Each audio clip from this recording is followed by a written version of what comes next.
Hello everyone, welcome to Aptiplus Academy for Civil Services. Today I am here to discuss a very important current affairs which appeared in past 3 days. ठीक है, सो past weeks में जितने भी important current affairs था वो हम यहाँ पर डिस्कस करेंगे. तो पहला करंट अफेयर्स होने जा रहा है India UAE bilateral relations.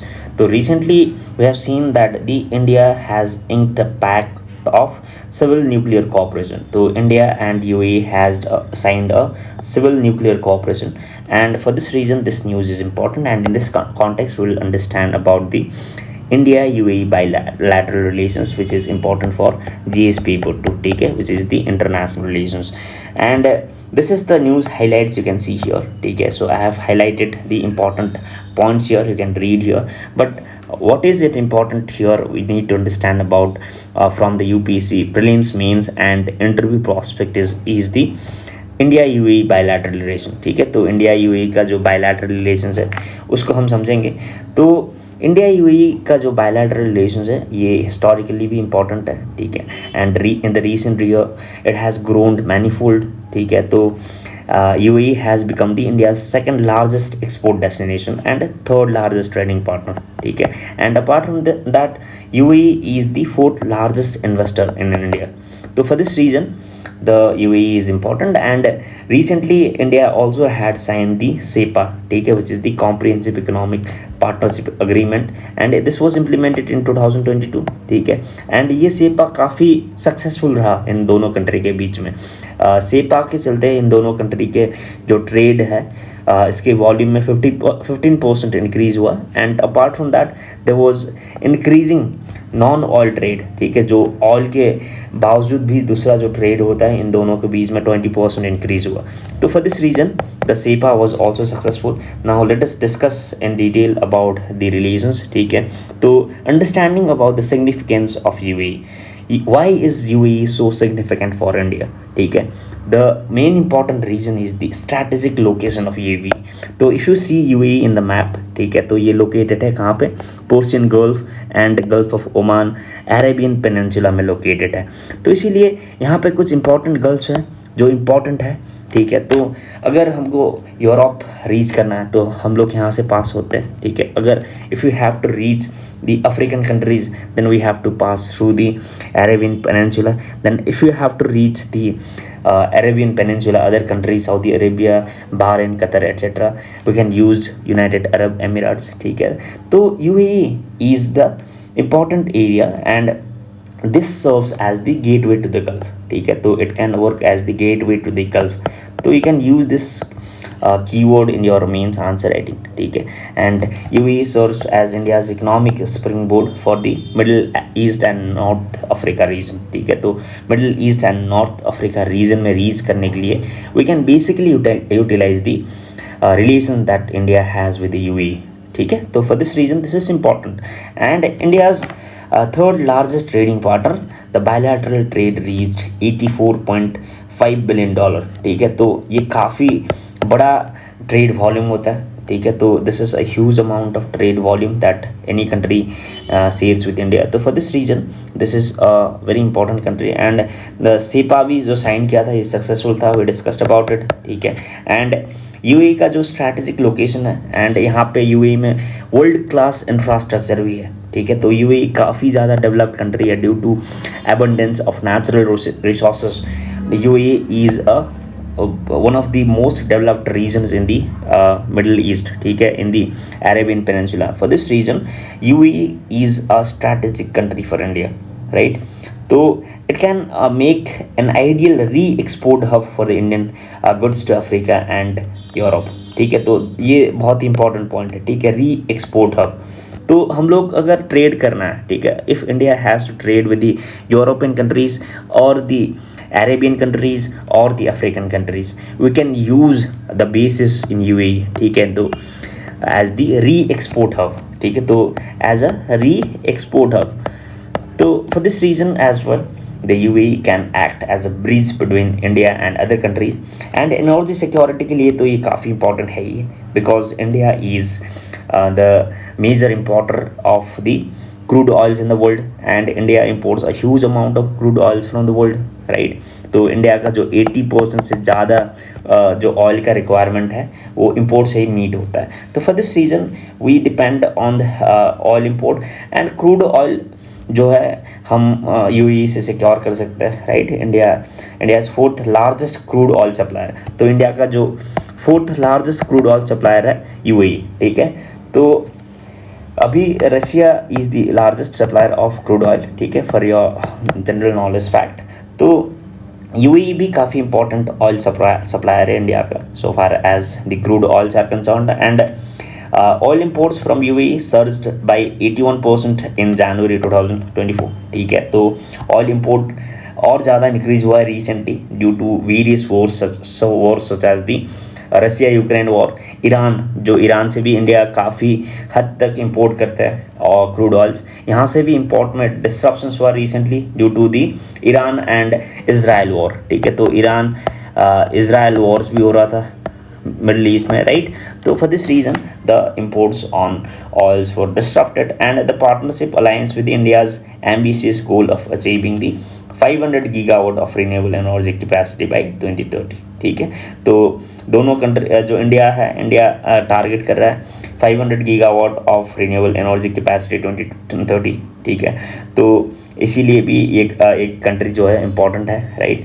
And investment catalyst, ठीक है। तो एफडीआई का इन्वेस्टमेंट भी यूएस काफ़ी ज़्यादा एंड ये 3-fold इंक्रीज हुआ है रिसेंटली। तो इंडिया में यूएई का जो एफडीआई है रिसेंटली इंक्रीज होकर 3-fold हुआ है, ठीक है, 1 से 3.35 हुआ है। तो this is also important, FDI का भी इम्पॉर्टेंट सोर्स हो सकता है। तो इन्वेस्टमेंट के लिए, एनर्जी सिक्योरिटी के लिए, ठीक है, economic powerhouse, strategic benefits, ये काफ़ी सारा बेनिफिट्स है यूएई का, ठीक है। And strategic partner we can see, ठीक है। तो recently India and UAE has signed various pacts. One of them is the civil nuclear cooperation, and apart from that, two countries conduct various naval exercises. For instance, जायद तलवार, ठीक है। तो जायद तलवार ये प्रीलिम्स के लिए इंपॉर्टेंट पॉइंटर हो सकता है आपको, ठीक है। तो जायद तलवार is a military exercise between these two countries. And apart from that, रेमिटांसेस and soft power के लिए भी यूएई काफ़ी इंपॉर्टेंट है। तो इंडिया वर्ल्ड का लार्जेस्ट रेमिटांस रिसीविंग कंट्री है, ठीक है। तो ये पॉइंट आपको याद रखना है। And India received close to $111 billion in remittance flows from around the world in 2022. तो 2022 में ही इंडिया ने $111 बिलियन का जो रेमिटांस रिसीव किया था, ठीक है। तो for this reason India is the largest remittance receiving country from any countries in the world. तो जो इंडिया का NRIs है, इंडिया का डायस्पोरा है, they are living in the UAE as well and they also send a huge amount of dollars to India, ठीक है। तो for this reason UAE is important. And soft power, how can we use the soft power in the UAE? Recently we have seen that the BAPS Hindu temple was inaugurated in Abu Dhabi, ठीक है। तो BAPS Hindu temple जो middle east में, मुस्लिम reason में one of its first kind, जो पहला Hindu temple establish हुआ, which is the BAPS Hindu temple. तो मैंने एक अलग सा DNA में ये कम्प्लीटली कवर किया हुआ है BAPS हिंदू टेम्पल, ये क्या होता है, कहाँ पे स्टैब्लिश किया गया था, ठीक है, structure. I have discussed it in detail in another daily news and editorial analysis video, ठीक है। तो you can watch that video. And this BAPS Hindu temple in Abu Dhabi symbolizes the UAE's religious tolerance and the strengthening the bilateral cultural bonds. तो सब लोग सोचते हैं कि UAE is conservative country, ठीक है, ये UAE एक मुस्लिम मेजॉरिटी कंट्री है, लेकिन ऐसा नहीं है, ठीक है। UAE में रिसेंटली एक हिंदू टेम्पल भी इनाग्रेट किया हुआ है इंडिया ने। तो for this reason UAE's religious tolerance को ये शो करता है। तो we can use the soft power, we can use our soft power in UAE, and we can use UAE to build the similar temples in other Muslim countries in the Middle East as well, so that we can spread our soft power, ठीक है, and our culture, right? And Indian tourists in UAE and those living in Emirates have also opened bank accounts in India, ठीक है। तो UPI का जो network है ये काफ़ी ज़्यादा इंक्रीज हुआ है UAE में। And apart from that, tech and innovation hub का भी जो स्टैब्लिश हुआ है रिसेंटली वहाँ पे, एंड I2U2, ठीक है, everyone should know about it. I2U2 क्या है? ये India, Israel, UAE and USA का एक ग्रुप है जो फॉर्म हुआ था 2021 में, and it aims to drive the technological cooperation particularly in areas like the clean energy and food security. तो एक टेक्नोलॉजिकल ड्राइव को बढ़ावा देने के लिए, ठीक है, क्लीन एनर्जी, फूड सिक्योरिटी, ये सब एरिया में बढ़ावा देने के लिए I2U2 एक अग्रीमेंट साइन किया गया था इन 4 कंट्री के बीच में 2021 में। तो we can utilize that field as the technological and innovation hub, ठीक है। तो build a good relation with India and UAE जो $2 billion investment food parks across India. तो यूएई ने रिसेंटली $2 billion इन्वेस्ट करने के लिए एक वचन भी दिया इंडिया को, ठीक है। तो UAE will be investing around $2 billion in food parks across India, right. And additionally India UAE artificial intelligence bridge, ठीक है, तो ये भी 2018 में लॉन्च हुआ था। तो ये सबको केटर कर सकता है इंडिया। तो ये सब कुछ इंपॉर्टेंट पॉइंट्स हैं जो signify करता है why the UAE can be significant for India. And now let us discuss, there are some friction areas between the India and UAE, ठीक है। तो इंडिया एंड यूएई के बीच में सिग्निफिकेंस तो हम डिस्कस किए, लेकिन यहाँ पे कुछ फ्रिक्शन एरियाज भी है, ठीक है। तो first important friction area is the labour rights tight रोप। तो मिडिल ईस्ट में अगर आप देखोगे तो वहाँ पे लेबर राइट्स का काफ़ी इशू रहता है। तो इंडियन लेबर्स जो वहाँ पे काम करता है, इंडियन एक्सपेट्रिएट्स और इंडियन डायस्पोरा जो वहाँ पे काम करते हैं, उन लोग को काफ़ी लेबर इश्यूज़ फेस करना पड़ता है, ठीक है। तो एक दिन में एक कंप्लेंट रहता है, ठीक है, ऑन एन एवरेज। तो गल्फ रीजन में इंडियन वर्कर्स का एक दिन में ऑन एन एवरेज एक कंप्लेंट रहता ही है। काफ़ी एक्सप्लॉयटेशन फेस करना पड़ता है हमको। तो reports of the passport confiscation, तो पासपोर्ट्स उनका जो है कन्फिस्केट किया जाता है, उनको इंडिया में वापस आने को नहीं दिया जाता है। वेज थेफ्ट किया जाता है उनका, ठीक है। पुअर लिविंग कंडीशंस, तो उनका लिविंग कंडीशंस भी पुअर रहता है। तो ये सब लेबर इशूज़ है वहाँ पे है, ठीक है। तो that is another issue. And geopolitical juggling acts, तो रिसेंटली एब्राहम अकॉर्ड साइन हुआ, right, between the UAE and Israel. तो this Abraham accord and the I2U2, ठीक है, तो ये सब जो ऑर्गेनाइजेशन है that again fosters the hostility between India and Iran. तो ईरान, ठीक है, Iran is an important strategically located country in the middle east, right. तो ईरान भी एक इंडिया का अच्छा दोस्त है, it is an important friend of India. तो in Iran we are creating the important port, ठीक है। तो comment in the comment section what port we are building in Iran, ठीक है। तो we are using the Iran to improve our connectivity in the middle eastern countries, right. तो Iran के साथ अगर हमारा दोस्ती अच्छा नहीं हुआ तो that will be again a negative point for India, right, in the international relation. So for this reason the Abraham Accords and other accords like the I2U2 will affect the relation of India with the Iran. So that is again a friction point. So India has to balance between the Iran and the UAE, right, and UAE is growing ties with China, ठीक है। तो recently UAE का जो tie है China के साथ भी grow हो रहा है, ठीक है। तो ये भी एक फ्रिक्शन पॉइंट है। एनर्जी ट्रांजिशन टर्बुलेंस, तो recently India is targeting the net zero emission by 2070, right. Similar target है यूएई का। तो ये जो है जो रिन्यूएबल एनर्जी में ट्रांजिशन है ये अफेक्ट करता है इन दोनों का ट्रेड रिलेशन में, because the India is mostly dependent on the crude oil, right.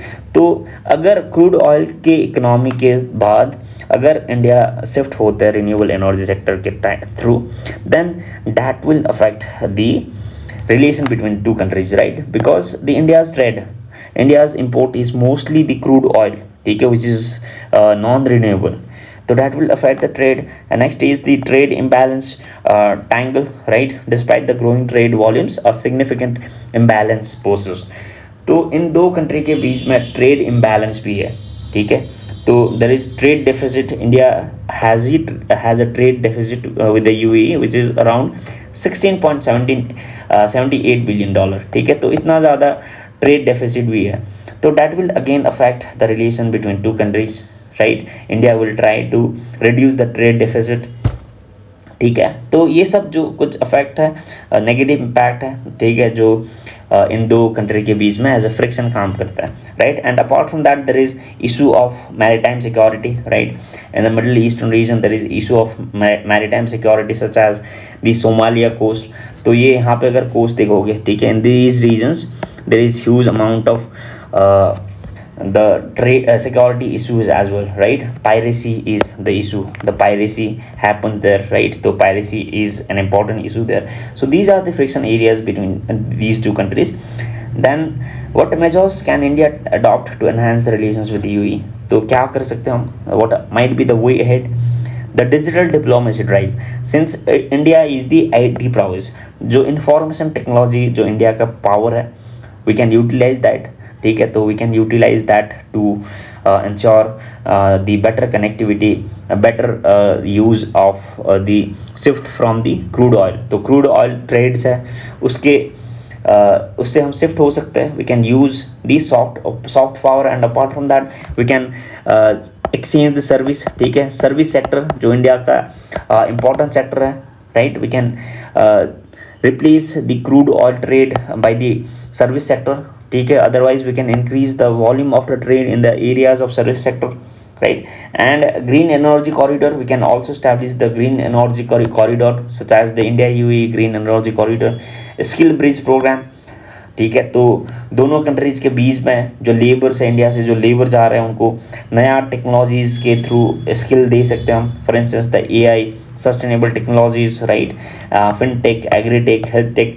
तो ये सब एरियाज में हम जो लेबर फोर्स है इनको स्किल ट्रेनिंग दे सकते हैं, right. We can utilize that. And maritime cooperation blueprint, ठीक है। तो इन दोनों कंट्री के बीच में एक मैरीटाइम कोऑपरेशन ब्लूप्रिंट भी साइन कर सकते हैं। तो these can be the way ahead, ठीक है। तो you can write these way ahead in your answer. तो this content was made in the form of the UPSC mains answer writing, ठीक है। तो मैंने यहाँ पे कहा काफ़ी सारा इंपॉर्टेंट पॉइंट्स भी डिस्कस किया जो यूपीएससी प्रीलिम्स के लिए भी इंपॉर्टेंट हो सकता है, राइट। तो how can UAE can help India to enhance ties with the middle east? तो मिडल ईस्ट के साथ इंडिया का जो टाइज है वो एनहांस करने के लिए यूएई कैसे यूज़ किया जा सकता है, ठीक है। It can act as the diplomatic bridge builder.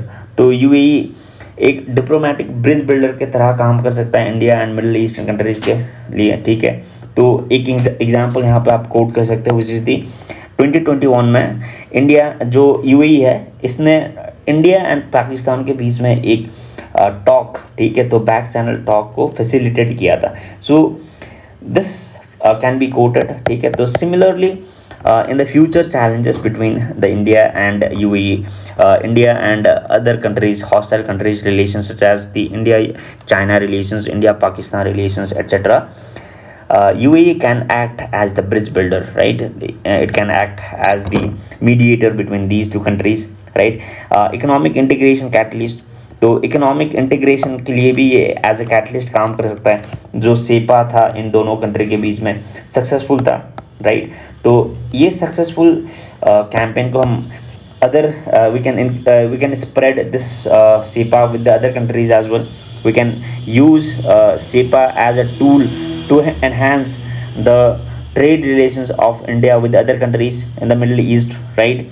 And cultural diplomacy hub, तो जैसे कि हमने वहाँ पे BAPS हिंदू टेम्पल इस्टेब्लिश किया, we can establish similar Hindu temples और similar cultural centres in other countries in the middle east. So these are the important areas of cooperation. And now let us go move on to another important current affairs which is the why banks are witnessing a slowdown in the bank deposit।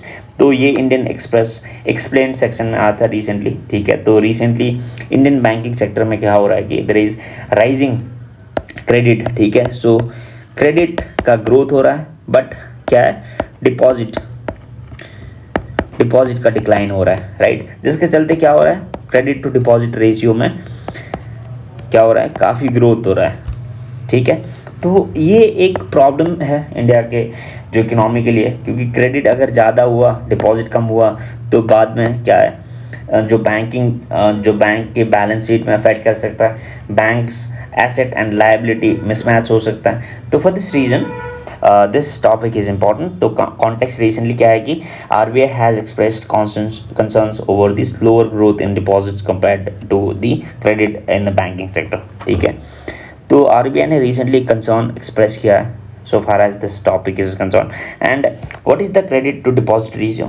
What is it? It is the basic nothing but the ratio between the credit and deposit, ठीक है। so credit कितना हो रहा है bank में and deposit कितना हो रहा है उसका रेशियो है, that's it। and deposit and credit ratio in Indian banks क्या है? तो अगर इंडिया में हेल्दी बैंक का हेल्थ मेंटेन करना है तो we have to have a credit to deposit ratio between 80 to 90%, ठीक है, ये आइडियल है। But recently what we are seeing that the credit to deposit ratio in scheduled commercial banks is 98%, ठीक है, which is much higher than the expected। and usually जो India में CD ratio है, credit to deposit ratio, ये 80% के आसपास रहता है, क्योंकि इंडिया का जो रिजर्व है, बैंकिंग का रिजर्व है, वो CRR में रखना पड़ता है कुछ परसेंट, 4.5%, SLR में रखना पड़ता है जैसे कि 18% रखना पड़ता है इंडिया का, ठीक है, as per the monetary policy. And deposit and credit mismatch recently हम इंडिया में बैंकिंग सेक्टर में देखने को मिल रहा है, राइट। जैसे कि जो जून 2024 में, ठीक है, जून 2024 में जो बैंक का क्रेडिट रोज हुआ 15% से, राइट, बट जो डिपॉजिट था 11.7% से ही ग्रो हुआ। That means the credit growth was higher. And अगस्त में भी सिमिलर फिगर था, जैसे कि अगस्त में जो एडवांस था 14% था, ठीक है, but deposit growth was only 11%, ठीक है। तो this creates a asset liability mismatch in banking sector, right. तो ये रीज़न क्या क्या है, why is there rise in credit but less deposit rates? The main reason is the role of capital market. तो recently India में capital market का growth काफ़ी ज़्यादा हो रहा है, ठीक है, स्पेशली आफ्टर द पैंडेमिक। तो capital market tools such as the direct trading, ठीक है, तो डे ट्रेडिंग हम लोग करते हैं, स्विंग ट्रेडिंग करते हैं, right. And apart from that people invest in index funds, mutual funds etcetera. तो ये सब चैनल्स के through we are investing in the stock market, right. तो we are basically what we are doing is we are investing in stock market. तो whatever funds we had, we are now investing in stock market rather than investing in banks, right। Banking के deposits है, क्योंकि stock market में अभी average on an average return 12-13%, sometimes 20% के से ऊपर भी मिल रहा है रिटर्न्स, ठीक है। जो स्टॉक मार्केट है वो ग्रो हो रहा है, बट बैंक्स में डिपॉजिट हमको कितना मिलता है? 4%, 5%, ठीक है, 3%, 7%, हाई अगर ज़्यादा से ज़्यादा हो तो 7 to 8% मिलता है। तो obviously people prefers the stock, ठीक है। तो for this reason this capital market has an important role to play in the rise of the credit, ठीक है, and decline in the deposit, right। and drivers for entry in the capital market, ठीक है, तो higher returns क्या है drivers, why are there high growth in capital market? The reasons are the robust digital infrastructure, ठीक है, तो smartphone पेनिट्रेशंस भी काफ़ी ज़्यादा हो रहा है, ठीक है। आजकल सभी लोग के पास स्मार्टफोन है, कंप्यूटर्स है, ठीक है, they can invest from home. तो for this reason investing tendency in India is growing. And key statistics अगर हम देखते हैं तो रिसेंटली जो CDSL है, ठीक है, तो national security depository limited and central depository services limited, CDSL and NSTL जो है, ठीक है, ये डिपॉजिटरीज है जो डीमैट अकाउंट्स को मैनेज करता है, ठीक है। तो इनका जो डीमैट्स अकाउंट है, यहाँ पे जो डीमैट अकाउंट को मैनेज करता है, इनका डीमैट अकाउंट का नंबर काफ़ी ज़्यादा ग्रोथ हुआ, ठीक है। तो 11.45 करोड़ था 2023 में, ये 15.14 करोड़ हुआ 2024 में, ठीक है। So there was increase of around 3 crore. तो इतना ज़्यादा एक साल में 3 करोड़ नया इन्वेस्टर्स ऐड हुआ है यहाँ पे डीमैट अकाउंट होल्डर्स। तो ये पॉइंट करता है कि there is rising tendency to invest in the stock markets, right. तो नेट एसेट अंडर मैनेजमेंट ये भी इंक्रीज हुआ है, जो म्यूचुअल फंड्स है, ठीक है, म्यूचुअल फंड्स का नेट एसेट अंडर मैनेजमेंट भी इंक्रीज हुआ है, राइट। तो these all points towards higher role of capital market in the India's declining deposit rate, right. And India का हाउस होल्ड सेक्टर में अगर इन्वेस्टमेंट देखोगे तो एक हाउस होल्ड सेक्टर कहाँ कहाँ इन्वेस्ट करता है करेंटली, तो ये कुछ डेटा है, ठीक है, आरबीआई का डेटा है। 49% कहाँ पे इन्वेस्ट करते हैं, प्रॉपर्टीज़ में इन्वेस्ट करते हैं वो, ठीक है। And next is bank deposit, bank deposit में अराउंड 15.1% इन्वेस्ट करते हैं। देन गोल्ड में इन्वेस्ट करते हैं 15%, इंश्योरेंस, उसके बाद आता है पेंशन, ठीक है, कैश, इक्विटीज़, ये सब इन्वेस्ट करते हैं। But now this percentage is changing, ठीक है। पहले इक्विटीज़ में 4.8% ये सब इन्वेस्ट करते थे, ठीक है। बैंकिंग डिपॉजिट में 15.1% था, तो अभी ये डिक्लाइन हो रहा है। This figure is changing now, right. तो इसका इम्पैक्ट क्या क्या हो सकता है, इम्पैक्ट लिक्विडिटी इशूज़ होगा, राइट। अगर बैंक के पास डिपॉजिट कम होगा तो बैंक के पास लेंडिंग करने के लिए भी पैसा कम होगा, right. If they do not have the amount to give credit to the people, then there will be credit crunch, ठीक है। सो क्रेडिट क्रंच होगा, right. If there is credit crunch, right, there will be high credit, high rate of credit.